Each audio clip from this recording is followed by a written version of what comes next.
விருதுநகர் மாவட்டத்தில் சிவகாசி மற்றும் அதனை சுற்றி உள்ள மக்களின் வாழ்வாதாரமாக திகழ்கிறது பட்டாசு தொழில்.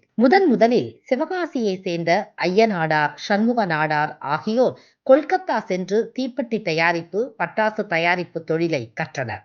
பட்டாசு தொழிலுக்கு ஏற்ற வெப்பநிலை மற்றும் பருவநிலை சிவகாசியில் இருந்ததை அறிந்த இருவரும் 1923ஆம் ஆண்டு பட்டாசு ஆலையையும் தீப்பெட்டி ஆலையையும் தொடங்கினர்.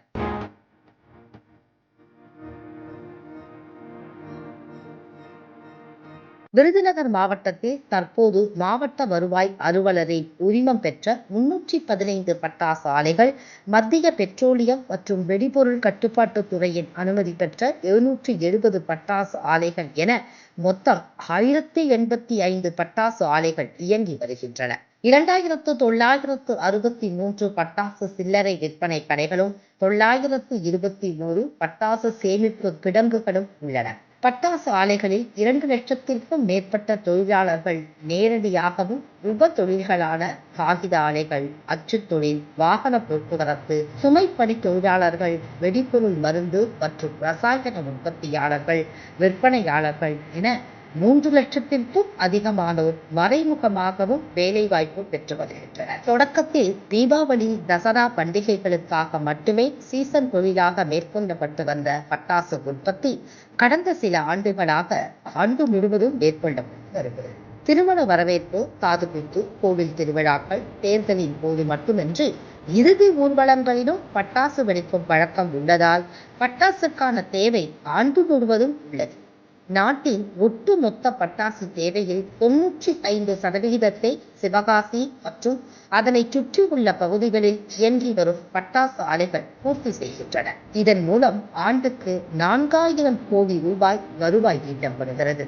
மகிழ்ச்சியின் வெளிப்பாடாக நாம் வெடிக்கும் ஒவ்வொரு பட்டாசு சத்தத்திலும் தொழிலாளர்கள் பலரின் வேதனை கலந்திருப்பது குட்டி ஜப்பான் என்று அழைக்கப்படும் சிவகாசியில் நூற்றாண்டு காணும் பட்டாசு தொழிலில் தொடரும் சின்ன விதிமீறல்கள் கூட தொழிலாளர்களின் உயிரை பறிக்கும் பெரும் விபத்தில் முடிவடைகிறது.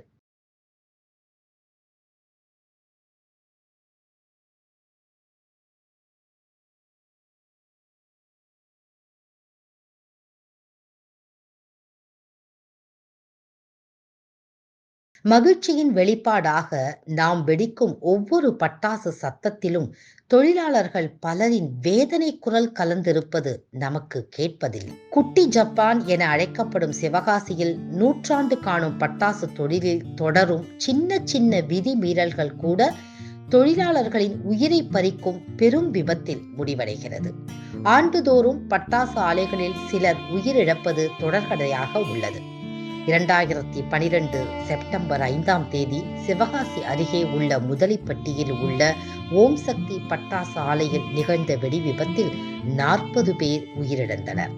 100க்கும் அதிகமானோர் படுகாயமடைந்தனர். இதில் பலர் கை கால்களை இழந்தனர். உயிருக்கு ஆபத்து என்பதை உணர்ந்தும் பிழைப்புக்கு வேறு வழி இல்லாததால் தொடர்ந்து பட்டாசு ஆலைக்கு பணிக்கு செல்ல வேண்டிய நிலையில் தொழிலாளர்கள் உள்ளனர். சில நாட்களுக்கு முன்பு சிவகாசி அருகே ரெங்கபாளையம் பட்டாசு கடையில் பணியாற்றிய 13 பேர் வெடி விபத்தில் சிக்கி உயிரிழந்துள்ளனர். தொடரும் இதுபோன்ற சம்பவங்களுக்கு முற்றுப்புள்ளி வைக்கவும், தொழிலாளர்களின் பாதுகாப்பை உறுதிப்படுத்தவும் மத்திய, மாநில அரசுகள் நடவடிக்கை எடுத்து விதிமுறை மீறல்களை தடுக்க வேண்டும் என பல்வேறு தரப்பினரும் கோரிக்கை விடுத்துள்ளனர். பட்டாசு ஆலைகளில் பாதுகாப்பை பலப்படுத்த பல்வேறு விதிமுறைகள் வகுக்கப்பட்டுள்ளன.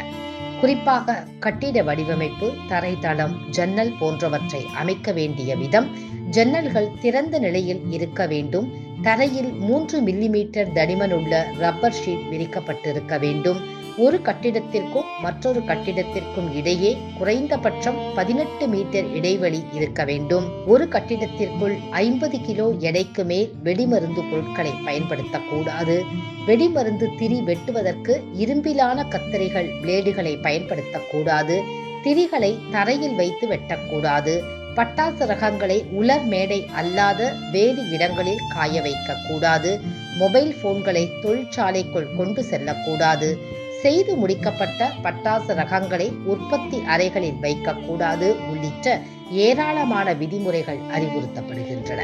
இவை ஆலைகளில் சரியாக பின்பற்றப்படுகின்றனவா என்பதை அதிகாரிகள் அவ்வப்போது ஆய்வு செய்ய வேண்டும்.